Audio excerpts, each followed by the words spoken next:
ಧಾರವಾಡ ಜಿಲ್ಲಾ ಉಸ್ತುವಾರಿ ಸಚಿವರಾದ ಸಂತೋಷ್ ಲಾಡ್ ಅವರು ಇಂದು ವಿಧಾನಸೌಧದಲ್ಲಿ ಅಧಿಕಾರಿಗಳೊಂದಿಗೆ ವಿವಿಧ ಸಭೆಗಳನ್ನು ನಡೆಸಿದ್ರು. ಹುಬ್ಬಳ್ಳಿ ಹಾಗೂ ಧಾರವಾಡದ ಅಭಿವೃದ್ಧಿ ಕಾರ್ಯಗಳ ಕುರಿತು ಸಭೆ ನಡೆಸಿ ಚರ್ಚೆ ನಡೆಸಿದ್ರು.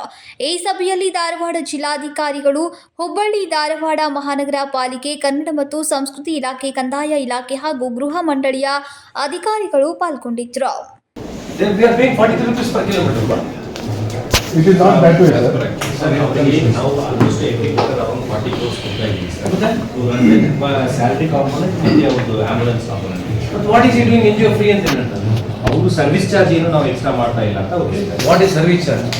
ಸಚಿವ ಲಾಡ್ ಅವರು ವಿಧಾನಸೌಧದಲ್ಲಿ 108 ಆಂಬ್ಯುಲೆನ್ಸ್ ಸಿಬ್ಬಂದಿಗಳ ಸಮಸ್ಯೆಗಳ ಬಗ್ಗೆ ಸಭೆ ನಡೆಸಿ ಚರ್ಚಿಸಿದ್ರು. ಜೊತೆಗೆ ಗೃಹ ಕಾರ್ಮಿಕರಿಗೆ ಕನಿಷ್ಠ ವೇತನ ನೀಡುವ ಬಗ್ಗೆ ವಿಧಾನಸೌಧದಲ್ಲಿ ಸಭೆ ನಡೆಸಿ ಚರ್ಚಿಸಿದ್ರು. ಇನ್ನು ಈ ಸಂದರ್ಭದಲ್ಲಿ ಅನೇಕರು ಉಪಸ್ಥಿತರಿದ್ದರು. Rajashekhar Hiremath, KMM Kannada news, Belagavi.